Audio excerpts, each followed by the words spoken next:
दोस्तों सबसे पहले चैनल को सब्सक्राइब कीजिए और घंटी का निशान को भी क्लिक कर लें।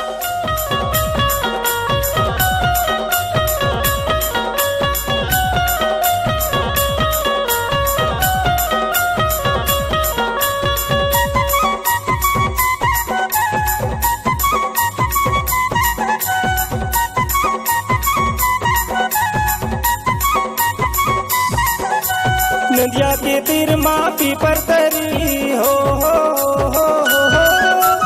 नदिया के तीर मापी पर तरी बैठे हम किनारा आही के थौ मैं तोला वो टूरी आबे तहा सवेरा आही के थौ मैं तोला वो टूरी आबे तहा सवेरा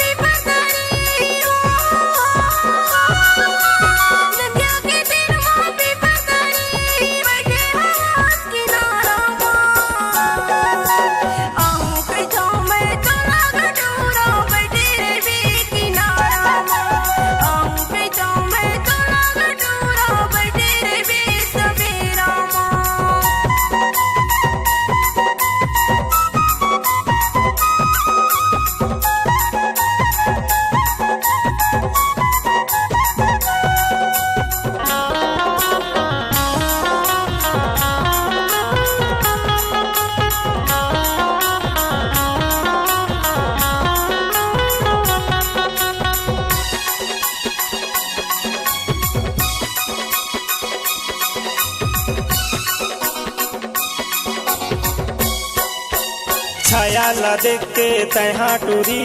झूल झूल के तोर रेंगना बैठे हमो पीपर तरी 4 बजे तय मिलना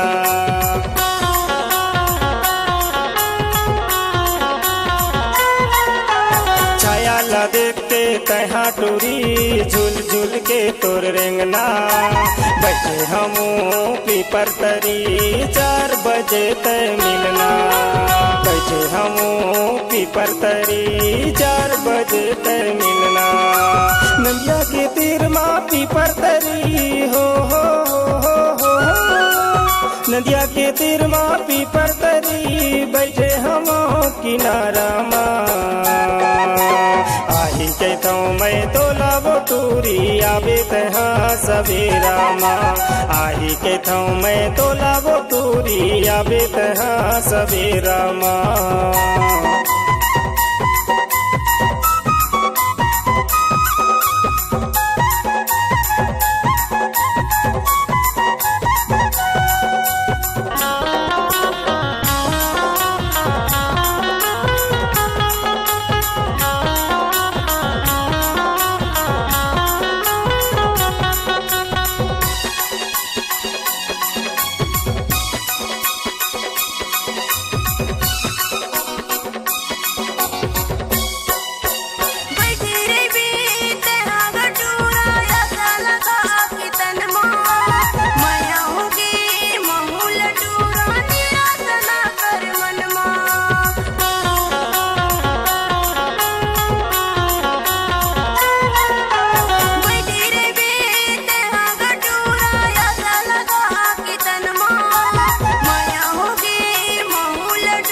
कहाँ लेते हाँ आए टूरी कहाँ है पता ठिकाना कहाँ लेते हाँ रहता स्टोरी काहे नाव बताना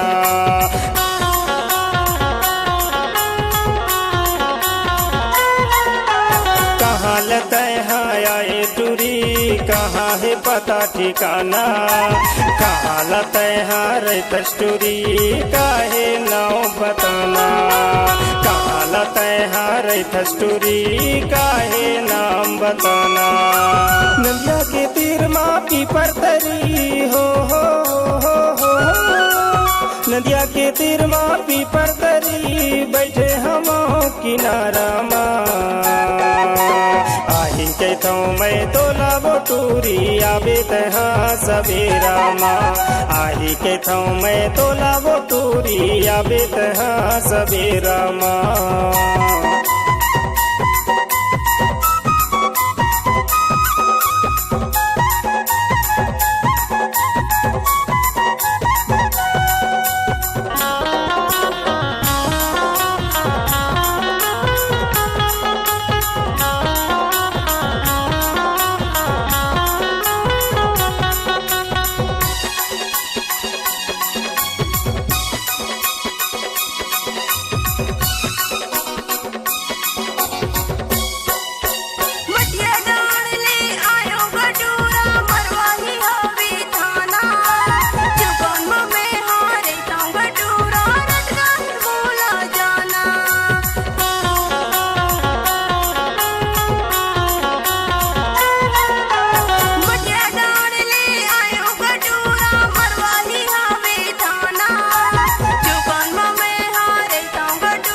मैं तोला वो टूरी आवे तहाँ सवेरा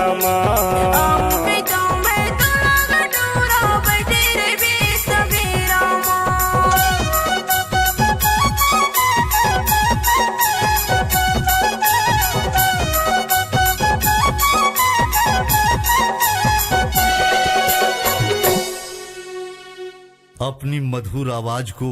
एक नई पहचान और संगीत की दुनिया में बनाने अपना मुकाम हरिओम स्टूडियो डिजिटल रिकॉर्डिंग के लिए संपर्क करें। पुराना सरकारी हॉस्पिटल के सामने